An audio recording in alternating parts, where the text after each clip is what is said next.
Amigos, bienvenidos a Radio Cultura, bienvenidos a La Máquina de Pensar. ¿Cómo andan? Espero que anden bien. Arranca un nuevo programa aquí en La Máquina de Pensar.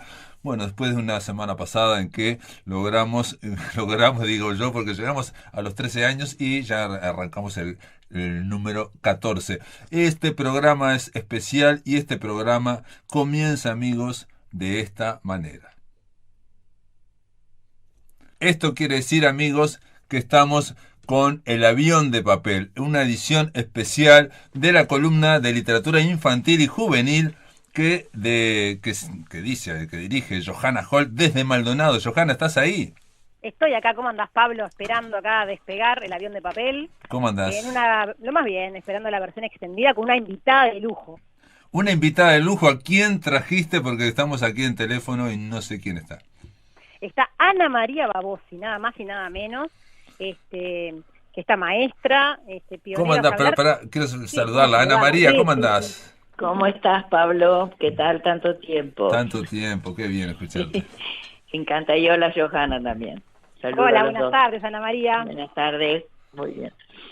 Sí, aquí bueno, muchas gracias por aceptar este ratito nuestra columna, porque, bueno, ya es el tercer año que estamos despegando con El Avión de Papel, con temas de literatura infantil y juvenil, y te teníamos en el debe para conversar contigo, porque, bueno, no hablar contigo en Uruguay es como desmerecer todo tu trabajo, pionera en la promoción de la LIG, desde varios ángulos, ¿no? Desde varios ángulos. Muchas gracias, muchas gracias. Bueno, no sé, estoy atenta a lo que me quieran preguntar. Por supuesto, hace muchos años que estoy en esto y ustedes son muy jóvenes, lo cual a mí me gratifica mucho el que se puedan ocupar de lo que ha sido en parte el pasado, ¿no? Que es muy bueno recordar, tener memoria de los trabajos que se han hecho ya en nuestro país para la LIG, ¿no? Por la LIG y para la LIG. Sí, la literatura infantil y juvenil, digamos, uno no siempre es consciente de la evolución que hubo en este país desde la década del 90 hasta, bueno, como estamos en el 2023. Hubo una gran evolución antes del 90. Bueno, va a hablar obviamente Johanna, que es la especialista, pero yo quería decir que Ana María Babosi, desde todos los frentes, ¿no? Desde la referencia periodística, ¿no? Desde los medios, desde la librería, ¿no? Libruras, ¿no? Con las actividades. Sí, es decir, creo que desde el 90 podríamos hablar de que se encara de otra forma, es decir, se hace más visible el tema de la literatura infantil. Pero por supuesto, en mi caso, viene desde mucho más lejos y está relacionado no solo con mi carrera como docente y especializada en aquello que se llamaba educación preescolar, sino por el hecho de ser bibliotecóloga, que ya desde el 1962 yo empiezo a trabajar en una biblioteca escolar, que era la del Instituto Crandon, y ahí es donde yo tomo contacto por primera vez con el maravilloso mundo del libro infantil, que en el caso de aquellos años tenía muchísimo peso el material en inglés, con todo lo que era la producción editorial de Estados Unidos e Inglaterra. Y por supuesto, desde ese 62 hasta el momento en el que en dictadura dejo más magisterio para entrar en Biblioteca Nacional y la creación de la sala infantil, hay todo otro proceso que es el de construir en parte un espacio donde los libros y los niños y los libros se juntaran de una forma muy libre a pesar del momento histórico.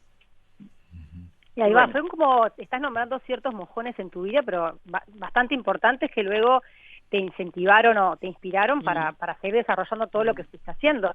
Por ejemplo, eso de tu actuación en la biblioteca del Crandon fue una experiencia, por lo que relatás, bastante importante para darte cuenta de lo tan atrás que estábamos en la publicación en Uruguay, ¿no?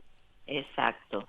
Es decir, hay una cosa que, por el hecho de ser vieja, octogenaria, reivindicar lo que ya estaba hecho.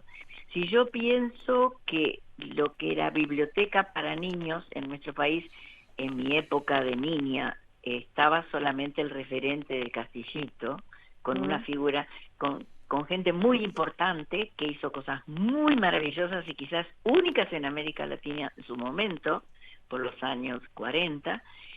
Por otro lado, lo que no existía era la estructura, que no existía y sigue sin existir, la estructura de biblioteca dentro de una institución o biblioteca referente pública de acceso a la comunidad entera, ¿no? Por lo tanto, lo que recibíamos eran los libros de la escuela o los libros que había en casa. Y sí había una propuesta en aquel momento que fue maravillosa y que está un poco olvidada y que no debe olvidarse, que fue la producción nacional por parte de primaria de la revista El Grillo.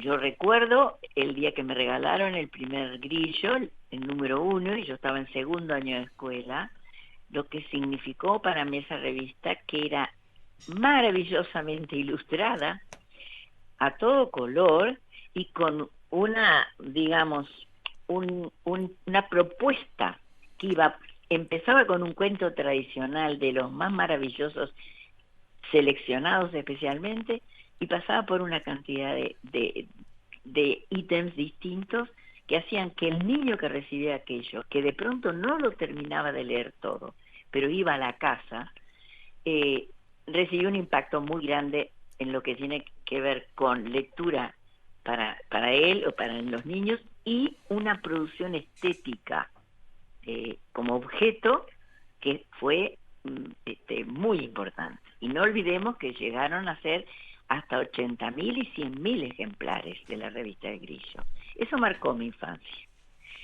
Y por supuesto, eso te queda como un referente único.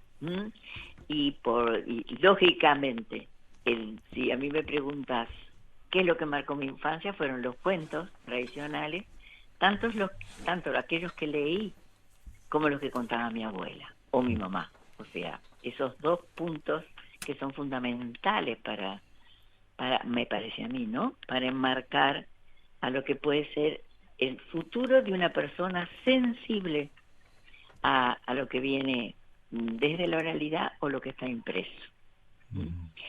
Esa es una parte.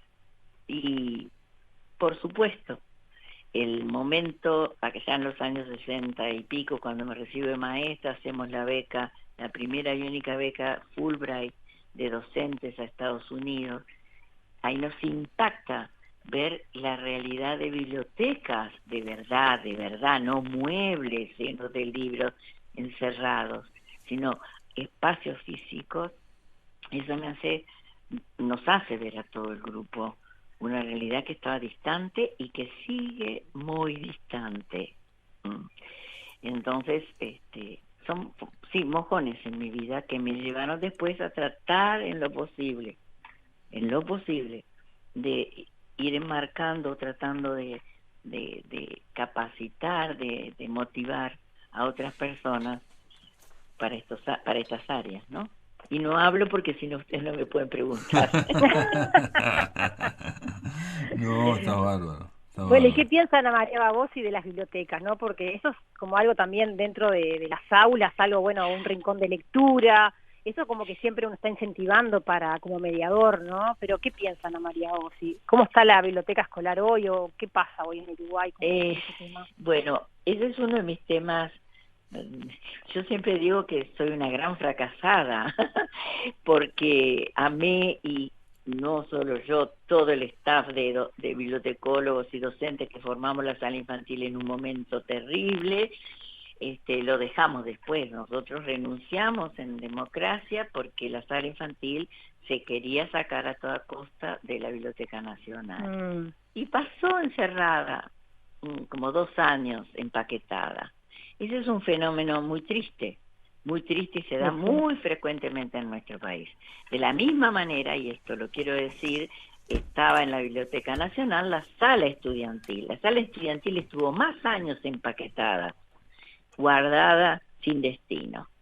Entonces, ¿qué pasa? Yo lo que siento es que por un lado, parecería que avanzamos muchísimo con todo lo que es la tecnología, las bibliotecas digitales, pero, y aquí puedo estar muy equivocada, ¿no?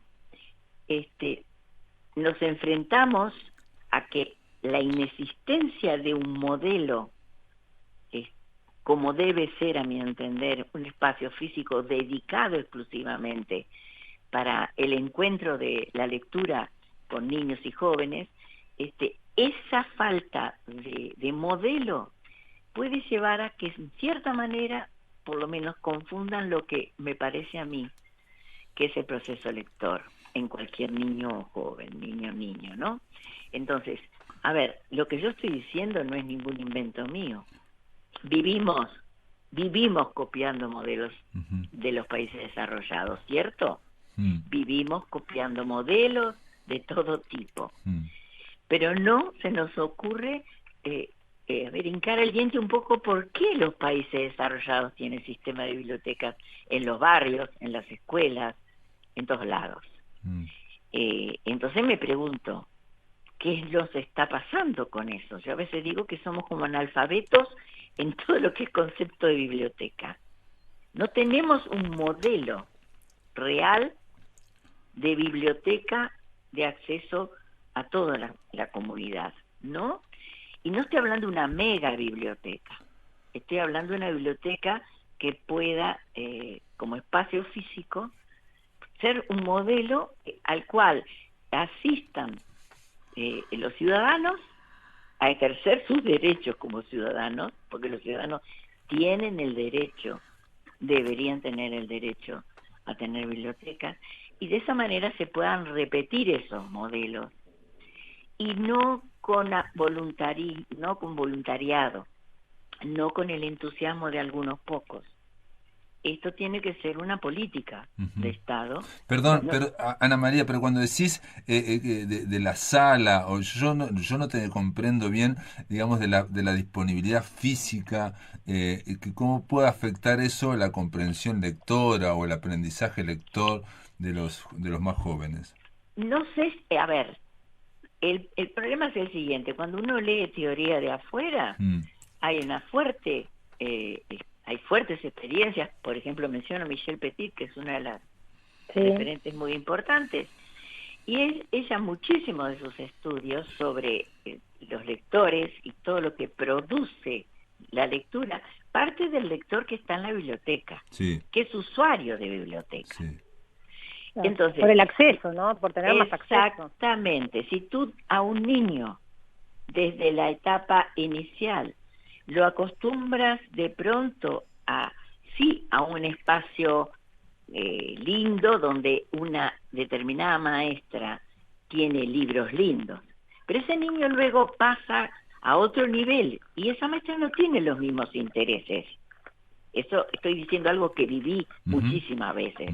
Ese niño tuvo un modelo lector adulto que lo acompañó y lo impulsó, pero si después es el otro adulto que sigue en otra etapa y el otro no tienen el mismo interés, el niño pierde conexión con algunas cosas. En tanto que si está la estructura biblioteca cerca, donde él puede acceder por encima de lo que cada docente le proporcione, ese niño va a tener otras posibilidades. No sé si me expliqué. Claro. Entonces, es como, todos tienen televisión en la casa, ¿sí? Sí. Entonces la televisión es algo que está, pero no todos tienen libros. Sí, eso es verdad. Entonces, ¿qué es lo que pasa? Si vos tenés un lugar donde haya, toda la tecnología, porque una biblioteca moderna tiene todas las tecnologías, pero haya un buen espacio. Y no digo con eso un sofisticado espacio, porque vi las bibliotecas más increíbles en Dinamarca, que parecían galpones que se habían adecuado, porque no es los gastos en estructura, sí los gastos en calidad del material que pones adentro y de los profesionales a cargo de esa estructura. Claro, que tienen que ser diferentes al maestro, decís, ¿no? Como también, o más especializados en bibliotecología. En parte sí, pero cuando yo estudiaba se hablaba mucho del perfil de un bibliotecólogo que está con niños o con jóvenes. Indudablemente, un bibliotecólogo que está con niños y jóvenes, si tiene un perfil a su vez de docente, va a ampliar las posibilidades, ¿sí? Eso no quiere decir que no haya excelentes bibliotecólogos que no son docentes, como también animadores a la lectura, mediadores que son solo docentes y que no son bibliotecólogos. Pero sí es algo muy cierto que la biblioteca, en todo lo que es su armado, su estructura, y esto tampoco lo digo yo, está en la tapa del libro, tiene que estar a cargo del profesional. Y eso yo siempre digo a los maestros. Si viene un bibliotecario y les dice al maestro, miren, yo voy a hacer todo el programa de primaria, ustedes pueden retirarse. ¿Qué le dice el maestro? No, pará, acá la maestra soy yo, ¿sí?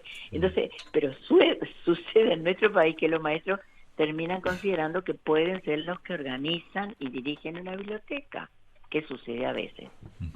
Entonces vos decís que, por ejemplo, para un poco para precisar tu crítica, vos decís que no todas las bibliotecas barriales, por ejemplo, o no todas las bibliotecas de las escuelas, o incluso la propia Biblioteca Nacional, responden, digamos, a esa ideal, digamos, o de ese modelo al que debería apuntar para que estos jóvenes lectores, bueno, encuentren confortabilidad, digamos, no sé cómo llamarlo, así como una cuestión confortable que no los expulse o no los complique, sino que los invite. Bueno, a ver, si yo te pregunto a ti, ¿cuántas bibliotecas tenemos en los barrios, qué horario tienen y cómo funcionan? En Montevideo, sí, tú vas a encontrar que tenemos un determinado número de bibliotecas y que no ha crecido mucho, sí, con una determinada cantidad de profesionales o personas encargadas, pero con un horario que suele ser bastante breve. ¿sí? Sí. Pero también te diría que para la población que tiene Montevideo, nos faltan muchas bibliotecas barriales. ¿Sí? Sí, y también yo te voy a decir, capaz que la sensación que yo tengo es que se va menos ahora, que tienen menos usuarios que antes. Esa es una sensación. Eso puede ser también toda una consecuencia de otras cosas, ¿no? Si yo hablo de la Biblioteca Nacional, en la que trabajé muchos años, yo te diría que la Biblioteca Nacional, fue creada como biblioteca pública, porque el discurso de Larrañaga, cuando la inauguración, en el 1816, sigue siendo maravilloso, porque la propuesta era ultramoderna en aquel momento, pero no fue una biblioteca pública, se transformó en nacional, y ese es un error que no llegamos a despejar. Si es la nacional, tiene que ser el lugar donde se guarda todo lo nacional, puede estar a disposición de especialistas, pero cuando tú, como pasó en dictadura, que se abrieron salas, hubo entonces problemas con respecto a los objetivos de una biblioteca nacional. ¿Por qué? Porque sí, tú puedes tener una sala infantil en una biblioteca nacional, pero cuando esta biblioteca nacional está estructurada y armada de otra manera. Si no, una sala infantil, una sala estudiantil debe estar en una biblioteca pública, ¿sí? Ahora bien, cuando decimos biblioteca escolar, yo les diría que ahí estamos en un gran problema. Porque biblioteca escolar, si usás la palabra biblioteca, tiene que ser una estructura organizada como tal. Y no colecciones de libros que van por las clases, cajas de libros que van viajeras, ¿sí? O sea, estoy otra vez en lo mismo. Estoy limitando, según el docente y la propuesta de la estructura educativa, a determinadas cosas. Pero es que en nuestro país es genial, porque siempre hablamos de biblioteca escolar, y yo siempre le digo, ¿qué es biblioteca escolar a un niño? Y el niño generalmente me sigue diciendo que la biblioteca es el mueble que hay en la escuela o en la clase. El concepto de biblioteca como mueble es un concepto que no está perimido, está vigente todavía. Y no es así. La biblioteca puede ser un mueble, pero la propuesta intelectual, digamos, profesional, es otra cosa. No sé si si queda claro todo esto que estoy diciendo. No, faltan recursos también humanos, ¿no? Porque también hay proyectos como la Biblioteca Solidaria o la Andariega, ¿no? Que bueno, han tratado de acercar libros de manera física a muchas escuelas, ¿no? Pero claro, como decís vos, queda a merced de los proyectos de la escuela y no de alguien especializado, pero bueno. No, pero perdón, Johanna, yo lo que entiendo que está diciendo también Ana María es que falta también como un proyecto más base, digamos, ¿no? En ese sentido. Sí, como hablábamos con María Vidal, una ley también que promueva, ¿no? No o sé sea, si a nivel país. Bueno, a ver, tú sos maestra docente, tú sos docente, yo soy docente de otras generaciones. En mi caso, el único modelo biblioteca era el famoso museo pedagógico cuando yo estudiaba. Claro. Y tú te acercabas a una ventanilla donde según el ánimo de la persona que estaba en esa ventanilla, te prestaban o no un libro. O sea, no tocabas un estante, no revisabas, no buscabas hoy, ¿sí? Tenés otra posibilidad. Pero, yo vuelvo a decir, dentro de la formación del docente o del profesor, ¿qué lugar ocupa una biblioteca dinámica, moderna, ¿sí? Con todos los recursos?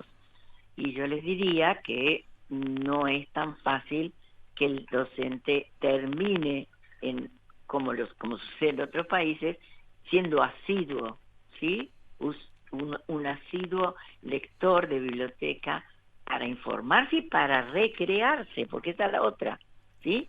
Nosotros necesitamos un profesional que además de estar formado, o sea, le sea lector de información o de materiales para formarse, sea un lector ávido también de lectura recreativa. ¿Por qué? Porque es la base. En la ficción, en toda tu lectura de ficción, está uno de los más grandes aprendizajes, a mi modo de ver. Y entonces vos podés volcar después como docente lo que amaste en tu formación, ¿sí? No sé, creo que en esos puntos estamos todavía un poquito fuera de lo que podría ser una verdadera formación profesional acabada, ¿sí? Y es mucho. Yo ya estoy en una etapa de mi vida que decididamente lo que voy diciendo es lo que he vivido, y no son pocos años, ¿sí? Del 62 a la fecha. Puedo decir que lamentablemente he visto más. Justo los otros días en un laboratorio de literatura que estuvimos participando, me encontré con gente joven que estaba en escuelas donde están tratando de organizar la biblioteca, que fue organizada, que fue sacada, que vuelta fue a organizar, que vuelta la fueron a sacar, y vos decís, pero si eso yo lo viví en los años 70. Sí, estamos inventando el agujero del mate, o descubriendo el agujero del mate una y otra vez, descubriendo la pólvora. Mira, Pablo, esa es mi frase favorita. Vivimos descubriendo la pólvora. Y resulta que fueron los chinos de hace miles de años. Y pasa lo mismo con la literatura infantil, ¿viste? Entonces, viene ahora, por ejemplo, que la obra de Roald Dahl, que sacamos esto, que no se puede, que prohibimos esto, y yo digo, ¿pero qué nos está pasando? ¿Por qué no prohibimos todas las barbaridades que el niño puede estar viendo desde las pantallas, donde no hay filtro? Sí, exacto. Es desgraciado, el mundo adulto quiere proteger, pero no es protección, es dominación. Seguimos queriendo dominar, y lo triste es que cada vez vamos a perder más sustento donde apoyarnos, porque un niño inteligente que mira al adulto, ¿sí? Y lo reconoce lamentablemente falso, no va a hacerle ni un poquito de caso. Es más, no va a querer saber nada de ese adulto que está siendo censurador, que está siendo castrador. es muy fuerte lo que está pasando. Sí, aparte Sí, es fuerte. esa idea de quitarle algo, de sacarle algo, siempre en el fondo está la idea, como paternalista creo yo, Es, de que los niños son hojas en blanco o adultos en blanco que hay que rellenar con no sé qué, cuando el niño tiene una lógica y una sensibilidad propia, o sea, no son Claro. personitas más chicas, como no son adultos más no, chicos que se les puede sacar algo, no sé qué, sino que ya vienen con su lógica. Y como decís vos, Ana María, ellos van a ir interpretando, obviamente, lo que hace mm, el mundo adulto, sí, ¿no? sí, sí. A mí hacía mucho que no me pasaba, y me pasó hace bien poco con jóvenes, que en una discusión de otro tipo terminaron diciendo, bueno, pero todo lo que está pasando, la culpa la tienen ustedes y ahora nos quieren tildar que todo, achacar, y me dolió mucho, Ujú. ¿sí? Me dolió mucho, porque no es un pensamiento de algunos pocos. El tema es que si los adultos no sabemos acercarnos como adultos sensibles, respetuosos al niño o al joven, decididamente no nos van a poder conocer.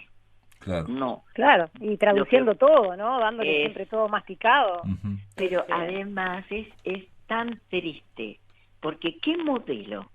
A ver, yo pienso, por ejemplo, cuando la creación de IVA Internacional, después de la Segunda Guerra Mundial, cuando se hablaba Alcena Lehmann y otros autores como Erich Kästner, los autores que empezaron a querer mostrar otra cosa a los niños.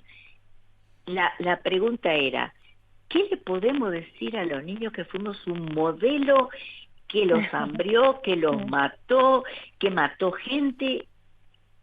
Y eso es muy fuerte porque el niño, a ver, el niño no es tonto. Claro, exacto. sí, lo había Cuando vos, vivido. No se lo puede subestimar. Digo, pero lo que pasa es que esta problemática que estamos hablando ahora también se ocurrió cuando, yo que sé, Walt Disney quería dulcificar los cuentos tradicionales para sacarle la violencia, porque creyendo que los niños no van a diferenciar lo que es la violencia de ficción de la violencia Claro. verdadera, cosas así. Se les subestima una y otra vez a los niños creyendo que son, y esto es una palabra dura, capaz que son infradotados, o que son sí, adultos más chicos pero que les falta información, Claro. cuando en realidad tienen sus sentidos, Y su también eso, que lo que pasa sensatez. en el libro, pasa en el libro, ¿no? Y tenemos todo el Por tema de la eso. ficción, o sea, y no por eso mm, vamos a salir a reproducir y ser alentadores de cuántas cosas, ¿no? no, exactamente. A mí siempre me acuerdo, por ejemplo, de lo que me pasó a mí como niña, ¿no?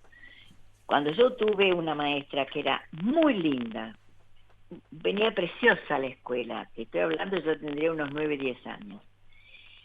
Y un día hablando entre los compañeros en la escuela, sí, es preciosa, fulana de tal, es muy linda, y vos viste cómo vino, y el broche que se puso, y de repente alguien dice, pero es mala.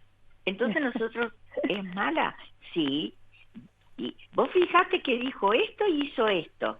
Y nosotros con 9, 10 años sabíamos que lo bello no significaba bueno, Claro. podía Claro, ser mala, claro. y era mala. Y mi maestra de primer año fue malísima, pegaba con una regla, era mala y era bonita, y para mí era una bruja, era la representación de la bruja. Bueno, Johanna, vamos a hacer una breve pausa. Ana María Babosi, espérame en línea, Johanna también. Amigos, estamos en una edición especial de El avión de papel, aquí en La Máquina de Pensar. Después de la pausa seguimos aquí por Radio Cultura.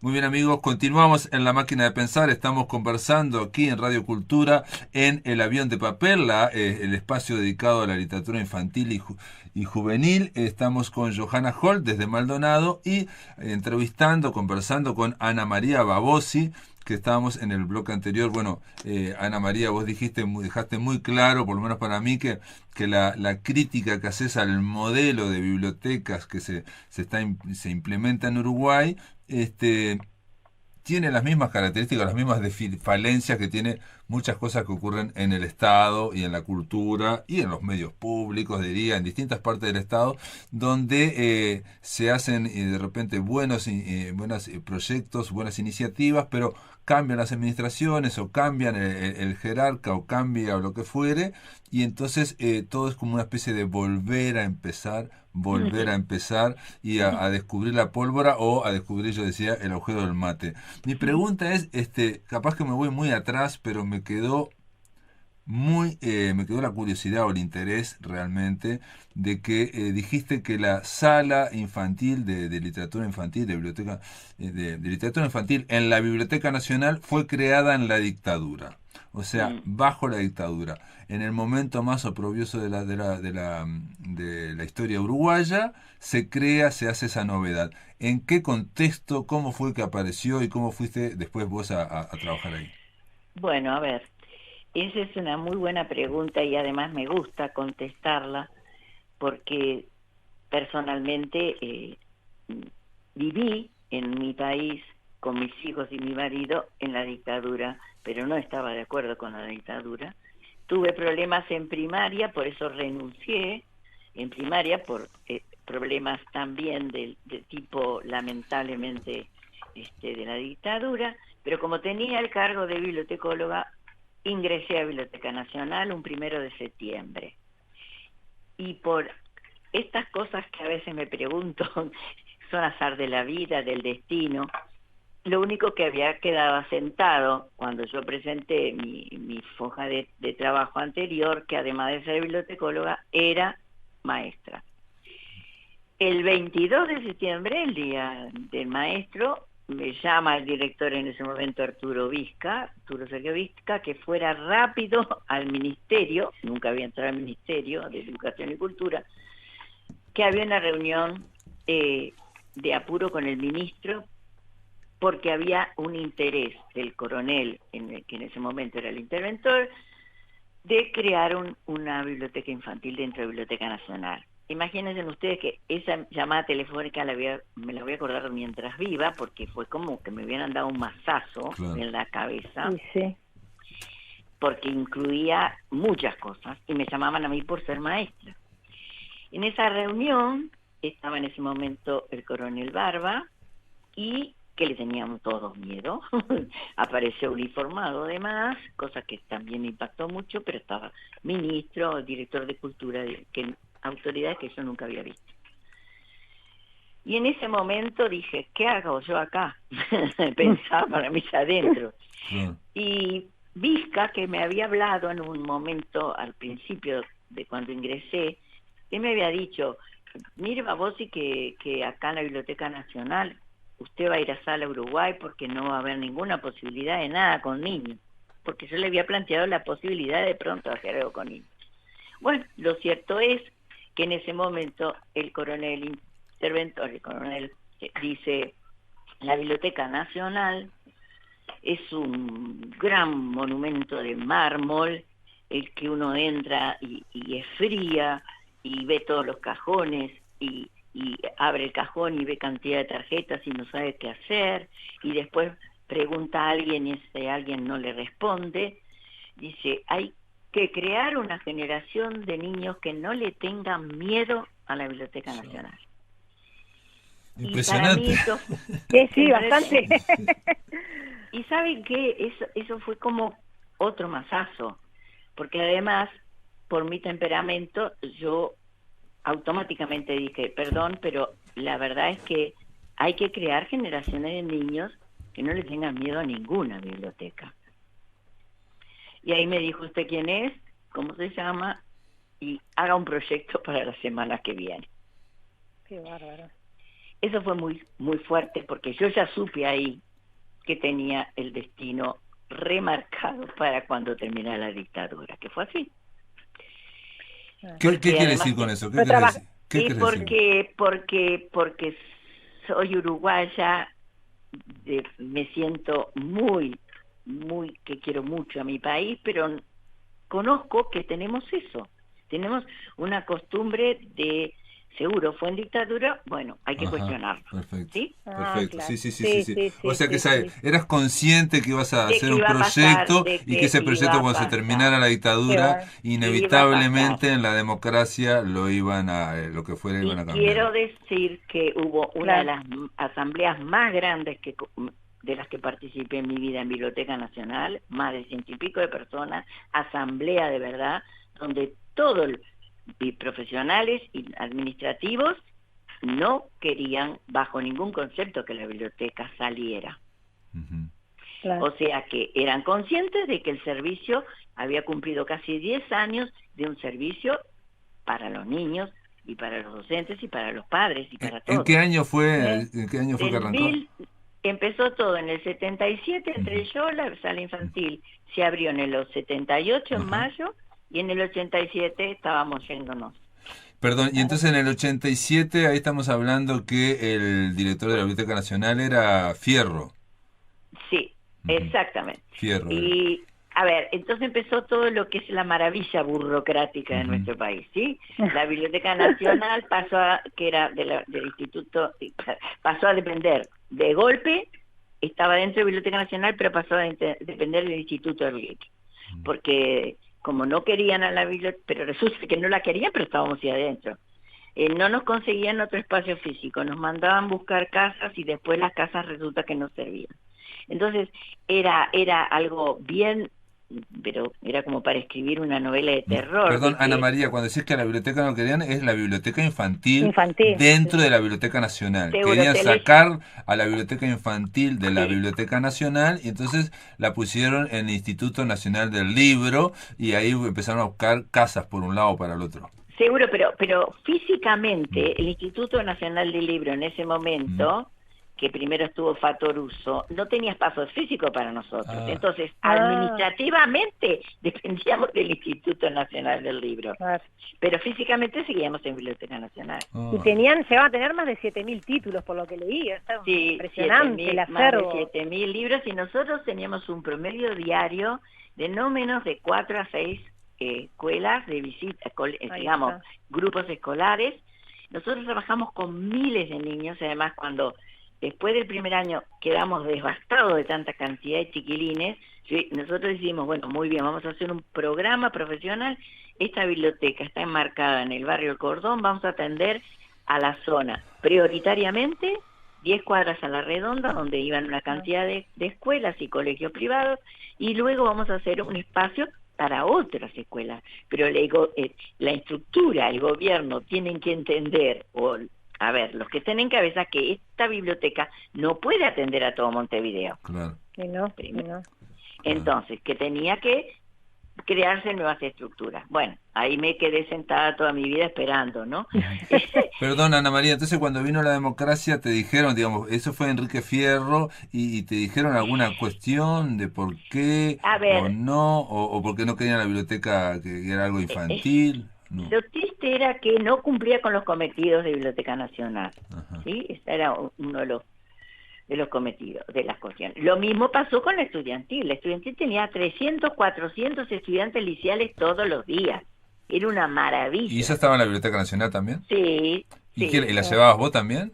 No, otros bibliotecarios maravillosos, colegas, que habían así, a ver, porque seguro había una afluencia y estábamos cumpliendo en realidad los cometidos de una biblioteca pública, pero era la necesidad, porque esa es la otra, ¿sí?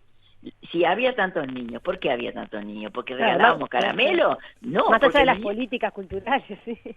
A los niños les gustaba ir. Nosotros se inauguró la biblioteca ese 26 de mayo y no me lo voy a olvidar nunca. Terminó de salir el acto formal, que vinieron unos niños, cantaron, bla, bla, bla, se fueron. A lo que se fueron, entran 4 niños y me preguntan, ¿esto está abierto? Y yo digo, ¿ustedes de dónde son? Del barrio. Sí, está abierto. Y se sentaron a mirar todo. Yo les ¡Ay, qué divino! Entonces después, sí, bueno, miren, pero ahora saben que es el primer día, tenemos que cerrar. ¿Pero podemos venir otro día? Sí, todos los días que quieran, de tal hora a tal hora. Y yo le dije a mis compañeras, esto va a funcionar. Y así fue. O sea, fue Chitupalpi. Y lo más importante era que nosotros, recibíamos escuelas del interior, trabajaba muchísimo con Canelones, con Florida, con San José, porque ¿y qué pasó? Se abrió la sala infantil en Cerro Largo, se abrió una sala infantil en Colonia, se abrió otra sala infantil en Paysandú, es decir, tratamos de que se difundiera. Ujú. ¿Y la sala infantil entonces en la Biblioteca Nacional cómo terminó? ¿En Y el año después, 87 qué sí, pasó ahí? ¿Te y fue al Instituto del después, Libro ahí? no, después de un tiempo, ya les digo, creo que fueron como 2 años que estuvo empaquetada, pasó dentro de lo que era la Biblioteca Quiroga municipal, digamos, quedó inserta en lo que era Estación Goes. Ajá. Pero ¿qué pasó? También dependía del Instituto del Libro y la biblioteca era municipal. Y ya todas esas cosas yo ya veía. Y bueno, y terminó al final la sala infantil pasando al Archivo Nacional, al Archivo General de la Nación. Ah, No, no, Qué no, no, disparate. Ahora, el no. Archivo sí, General de la sí. Nación, espectacular, espectacular. Sí, La, sí, la, la sí, ironía sí. siniestra, ¿no? Sí, sí, sí. Bueno, Siniestra. sí. Un Muy documento. plástico aparte, ¿no? Y después de eso, no sé qué trámite hubo entre este, bueno, esta supuesta dirección, bueno, fantástica, que a primaria se la otorgó, y parte de eso hasta ahora, digo parte porque nunca supe realmente qué pasó con toda la colección, Claro. fue a dar a lo que es la Casa Pérez, en Agraciada, Mm, como un espacio cultural. Pero ahí empezamos a tener el otro problema. La biblioteca como tal, como funcionaba, que nosotros igual teníamos música, sala de títeres, sala de juegos, sala para narrar cuentos, eso se perdió todo en el camino. mm. Sí. Y el trabajo de motivar al lector, porque nosotros no solo atendíamos al escolar, atendíamos al que venía después a buscar Claro, material claro. para la escuela, y después el lector que llevaba libros a la casa en vacaciones, 4, 5, 6 libros por semana. Entonces, Ana María, digo, porque yo, digo, cuando me acuerdo, cuando asumió Tomás de Matos, en su momento se dijo que se había reabierto la sala infantil, pero digamos, esa sala infantil de la biblioteca no tiene absolutamente nada que ver con la biblioteca física que tenías vos, que tenían No, ahí, ¿no? no, O no, sea, fue no. Y es simplemente una más, sala que se abrió ahí, un espacio, nada yo me más. acuerdo que Tomás de Matos me llamó y hablé con sucesivos directores. El problema que siempre les dije, no quieran repetir lo que ya fue, ¿sí? Es hora de hacer una biblioteca completa para niños o para jóvenes y niños, o pública que tenga servicio para niños y jóvenes. No sigan, porque siempre vamos a tener problemas, porque la Biblioteca Nacional como tal necesita de una cantidad digamos, de dinero de profesionales para cumplir con su cometido. Separemos y no cometamos el mismo error. Pero como me dijo un día un estudiante, después que yo comenté, miren, el único animal que tropieza 2 veces con la misma piedra es el hombre. Y él me mira, no, Ana María, estás equivocada. Yo digo, sí, ¿por qué? No, el único animal que tropieza una vez con la piedra, la levanta, la tira más adelante para volver a tropezar, ese es el hombre. Y sí, Y una lástima. desgraciadamente, Tremendo. inconsciente o conscientemente, además, yo no, y lo que a mí eso que quede bien claro, no es que yo haya inventado la pólvora, No, no, claro, claro. es que ya está No. escrito y visto en todos los países desarrollados. Sí, sí, sí. Y Y a la veces, gestionaste, por 10 años la gestionaste de sí, buena Y manera, bueno, sí, tengo el orgullo de decir que llegamos a tener visitas a la sala infantil, y no me pregunten por qué, porque un día me llegaron varias personas de la ALA, o sea, la Asociación Internacional de Bibliotecarios Americanos, y para ver qué pasaba con la sala infantil, porque seguro nosotros determinadas cosas las hacíamos saber. Y, por ejemplo, no podían creer la cantidad de chiquilines, el estado en que estaba la sala, que nosotros no teníamos dinero, no teníamos presupuesto aparte para renovar, sino cómo habíamos hecho para mantener esa colección en estado tal, cómo habíamos mantenido vigencia en todos sus libros, cómo nos habíamos ingeniado por encima de toda una cantidad de cosas. Pero ¿saben qué? No podían creer el respeto que había en el uso del libro por parte de los lectores. Esa fue una. Sí, eso se cultiva y es un hábito que no es de la nada, ¿no? No. Se construye con el niño. Es así. Es gran mérito. Y bueno, a ver, son cosas que me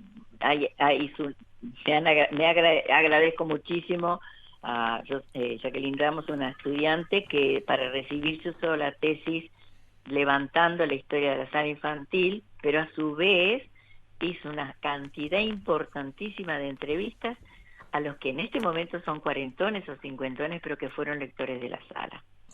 La encontré la tesis, no la leí toda, pero buscando material la encontré, se puede buscar. No, y aparte esta historia que contás vos tiene que ver, digo, ahora me hacía acordar a mí porque hubo hace 1 año, 2 años, hubo Valentín Trujillo, el director actual de la Biblioteca Nacional, en un momento planteó en una charla, en una mesa que generó revuelo, que el supuesto apagón cultural de la dictadura no era tal, que siempre hubo políticas culturales y siempre hubo pequeños avances, distintas cosas, y bueno, y este es un ejemplo, claro, digamos, ¿no? O sea, en plena oscuridad, en plena dictadura, se produce algo que es súper novedoso, ¿no?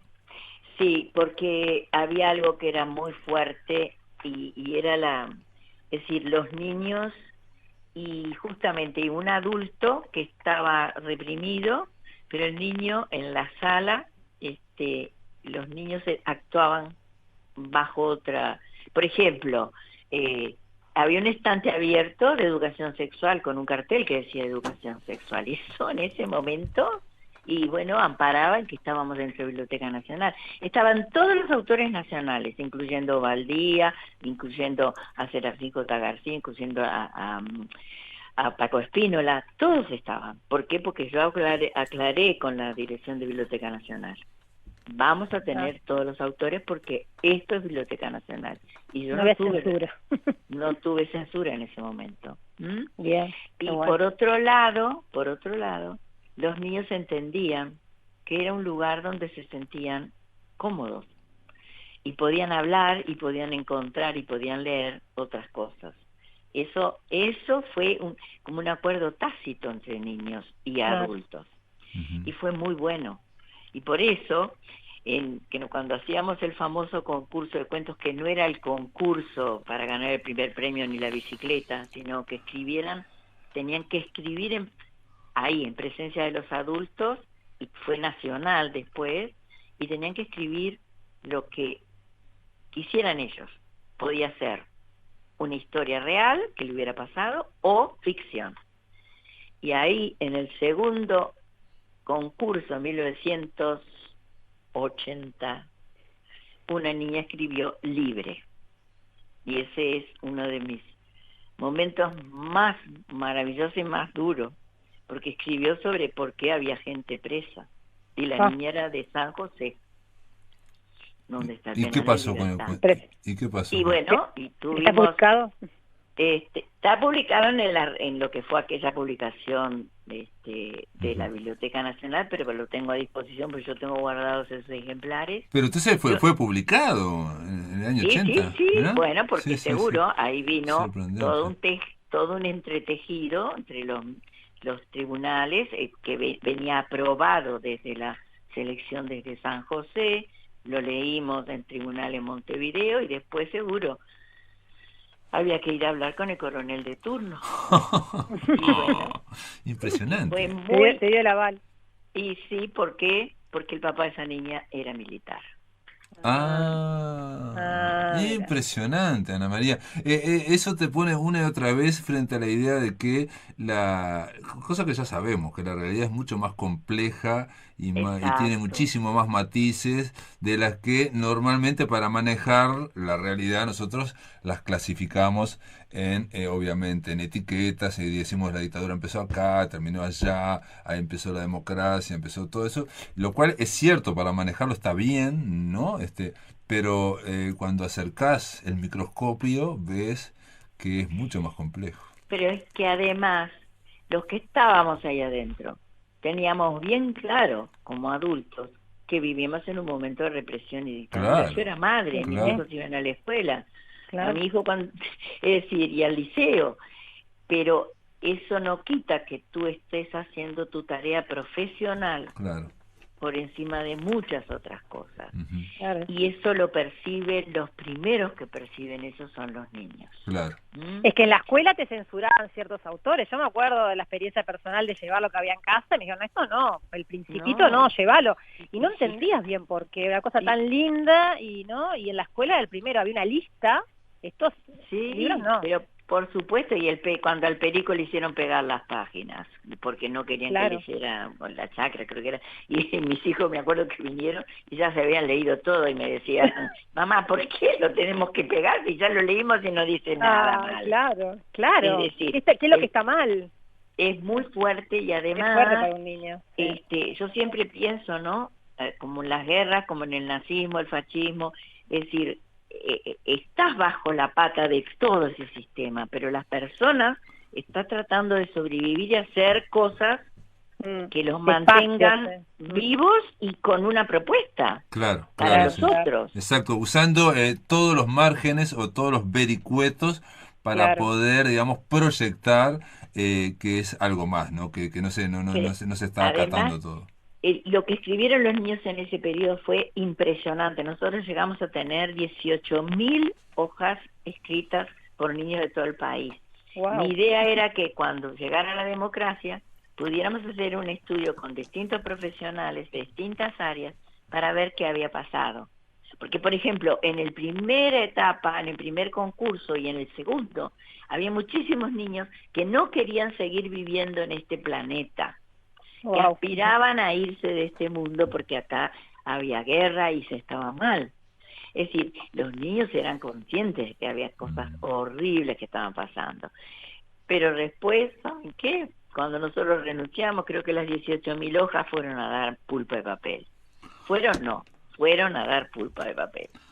Tremendo, tremendo. O sea que es así. Esos son los destrozos que además suceden porque desgraciadamente es decir, no somos del todo conscientes de que estamos en este momento, pero porque venimos de otro. Es decir, el presente es parte de un pasado que quedó con asignaturas pendientes. Y si en el presente no tratamos de equilibrar las asignaturas pendientes, vamos a tener un futuro con muchas asignaturas. Claro, aparte en el presente es donde se está generando todo el futuro, ¿no? En el presente se está generando todo el futuro. Ana María Babossi, Johanna, no sé si quieres hablar un poco más, pero nos quedan 2 minutos, 1 minuto y medio. Perdón que yo me espectacular. No, es divino, esto porque es una manera de documentar este pasado, como Claro. decís vos, que es súper importante y que muchas personas no lo conocen. Es súper valioso, Ana María, es conocer todo. Como esto también que yo tenía anotadito y debe llevar para otra hora de entrevista, que es, cuando te llamaron también después de tu paso por la Biblioteca Nacional, desde Mosca, para editar y publicar libros de calidad en la colección Leer para disfrutar y pensar, es lo que estábamos hablando a partir de los 90, ¿no? Eso fue también un mojón. Sí, porque tuve que sufrir muchas veces, con ese libro de papel de diario, sin color, sin nada, y con la letra apretada, y yo decía, ¿cómo frente a todo lo que teníamos en Biblioteca Nacional, extranjero, maravilloso que venía de España y de otros lados, cómo pongo el nacional y el nene va a querer esto, el chiquilín va a querer esto frente al otro? Tenías que hacer todo un trabajo para superar esa presencia física. ¿Por qué? Porque ya estábamos con niños de imagen, de pantalla, y con niños que necesitaban algo más.